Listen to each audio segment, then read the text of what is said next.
안녕하세요. 서든초이입니다. 오늘은 제가 약사를 그만두고 의사가 된 이유에 대해서 말씀드리려고 합니다.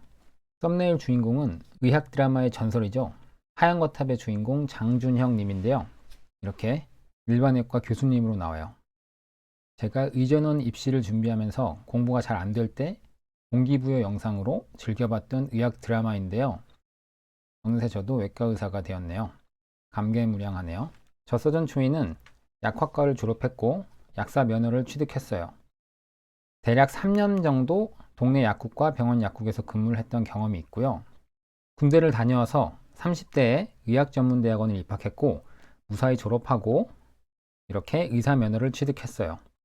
그 후에 인턴과 레지던트를 거쳐서 외과 전문의가 됐고요. 이렇게 약사로 살던 제가 의사가 된 이유를 지금부터 말씀드려 볼게요. 그냥 한마디로 말하자면 저의 가치관 때문이었어요. 약간 애매모호하죠?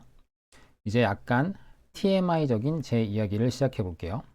저는 약대를 졸업 후에 바로 어느 한적한 동네 약국에서 약사로 근무를 시작했어요. 20대 중반의 나이에 적지 않은 월급을 받았고 나름대로 약사라는 타이틀로 사회생활을 시작해서 뿌듯함 같은 것도 있었어요. 이렇게 흰 가운을 입고 가슴에 약사 서전초이 이렇게 새기고 약국에서 약사님 소리를 들으며 근무하는 게 약간 우쭐하면서 기분 좋을 때도 있었어요. 조제도 하고 복약지도도 하고 모르는 게 많으니 이것저것 찾아보면서 공부도 많이 해보려고 했던 것 같아요. 그런데 반대로 너무 지루한 면이 있었어요. 첫 근무지가 동네에 있는 약국이라서 많이 바쁘지도 않았고 오히려 한가할 때도 많았어요. 의전원 생활과 인턴, 레지던트까지 모두 마친 지금 생각하면 이때 정말 꿀이었구나 라는 생각이 들기도 하네요. 그리고 약사 업무라는 게 의사 처방에 의한 조제와 복약 지도가 메인인 경우가 많고 일반 의약품을 상담을 통해서 판매하고 그런 건데 수동적인 면이 아쉽다는 생각도 했던 것 같아요. 20대 중반이면 피가 끓어오를 그럴 때인데 이렇게 한가하게 약국에서 지내고 있으니 많이 따분했던 것 같아요. 그러면서 이 일을 평생 해야 한다고? 라는 생각이 들었어요. 이게 내가 원하던 일이 맞나? 이게 내가 제일 잘하고 경쟁력 있는 일이 맞나? 등등 많은 생각이 들었어요. 본격적으로 내적 갈등과 방황이 시작됐어요. 그러면서 진짜 내가 원하는 게 뭐지? 이렇게 나 스스로를 되돌아보는 시간을 가졌던 것 같아요. 제가 어릴 때부터 막연하게나마 생각했던 게 어떤 한 분야에서 국내 최고가 되자, 1인자가 되자, 이런 생각을 갖고 살아왔었어요. 제가 MBTI가 ISFJ인데 약간 뜬금없죠?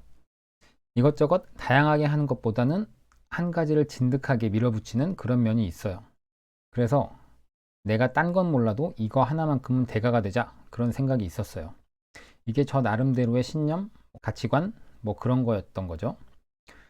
근데 약국에서 약사로 근무하며 평생을 사는 건 이 생각과 너무 동떨어져 있었고 저와 잘 맞지 않다는 걸 직접 해보니 알겠더라고요.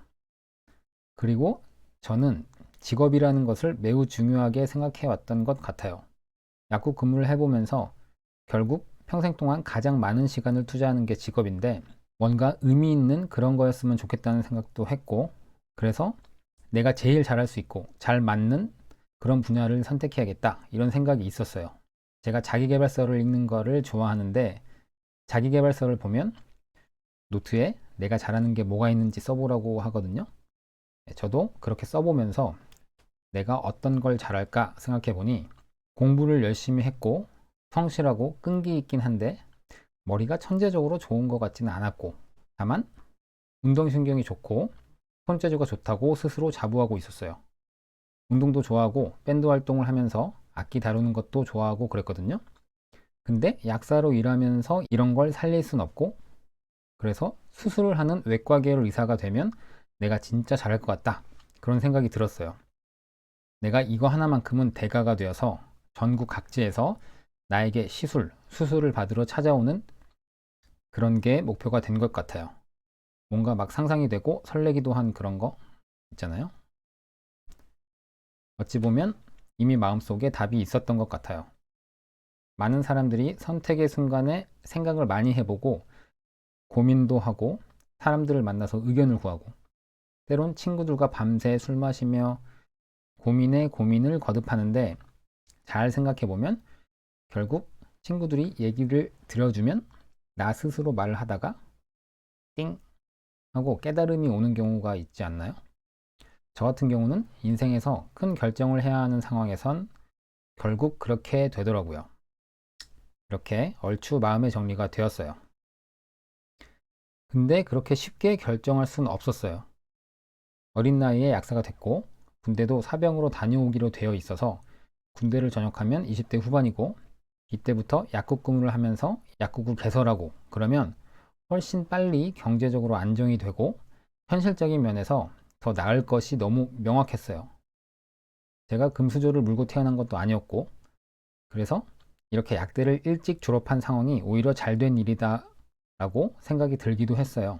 의전원을 준비하면 준비하는 기간에 드는 돈과 그 기회비용이며, 비싸다는 의전원 등록금은 어떻게 할 거며, 인턴, 레지던트 그렇게 힘들다고 하는데 잘 할 자신은 있는지, 나이 먹어서 하려면 힘들지는 않을지, 결혼이나 그런 현실적인 것들도 고려할 것이 너무 많아서 정말 의사의 길에 도전하는 게 맞는 건지 또다시 깊은 고민이 들었어요. 인생은 고민의 연속인 것 같아요. 이때가 인생에서 가장 많은 고민과 번민과 번뇌의 시간을 가졌던 것 같아요. 현실적으로 이 길을 가는 게 맞잖아? 약사가 장점이 얼마나 많은데, 편하고 안정적으로 정년도 없이 일할 수 있잖아. 친구의 친척분도 약사로 돈 엄청 많이 벌어서 잘 사시잖아. 남들은 30대, 40대 넘어서도 약대 가려고 난리인데 말이야. 등등. 실제 제가 약대 다닐 때 30대, 40대 형님, 누님들이 진짜 많았어요. 서울대 나와서 일하시다가 다시 수능 봐서 들어오고 뭐 그런 분들이 진짜 많았어요. 어쨌든 이렇게 수많은 얘기를 스스로 건네며 그래, 그냥 약사하자 하고 회유를 하기도 했는데, 네, 뭔가 도저히 안 되겠는 게 있었어요. 뭔가 성에 차지 않는 그런 느낌. 제가 군대에 있을 때도 군대를 전역하고 약국 근무를 다시 하면서도 계속 이건 아닌데 라는 생각이 들었어요. 결론적으로 의사가 되고 싶은데 현실적인 것들이 걱정된다 라는 거였죠. 결국은 도전장을 내밀게 됩니다. 칼같이 마음먹게 된 건 아닌 것 같아요. 이게 성격 탓이 큰 것 같은데요. 20대 후반에 의전원 입시를 준비했는데 이것 또한 만만치 않았어요. 공부에도 때가 있다라는 말을 실감하게 되었던 것 같아요. 마음고생이 심했지만 늦은 나이에 어렵게 공부해서 결국 의전원에 합격하게 되었습니다. 그 후의 이야기는 이미 이전 영상들에서 잠깐 다뤘네요. 네, 예상대로 고생의 연속이었어요. 이렇게 제가 약사를 그만두고 의사가 된 이유에 대해서 말씀드려 봤습니다. 영상을 보시는 분들 중에서도 의대에 도전할지 혹은 어떤 선택의 길에서 많이 고민하고 있는 분들이 계실 텐데요. 제 이야기가 작게나마 도움이 되었으면 합니다. 마지막으로 제가 이 영상을 만들면서 가지 않은 길이라는 시가 너무 생각이 나서 찾아봤는데요. 정말 가슴에 꽂혔어요. 제가 만약에 그때 도전을 안 하고 약사로 살았으면 지금 어떤 모습이었을까요? 네, 정말 소름 돋는 것 같아요. 네, 이 화면은 가지 않은 길의 일부인데 시 낭독을 하면서 영상 마무리해 보겠습니다. 시청해 주셔서 감사합니다. 다음에 더 흥미있는 이야기로 찾아뵙겠습니다. 훗날에 훗날에 나는 어디선가 한숨을 쉬며 이야기할 것입니다. 숲속에 두 갈래 길이 있었다고. 나는 사람이 적게 간 길을 택하였다고. 그리고 그것 때문에 모든 것이 달라졌다고. 감사합니다.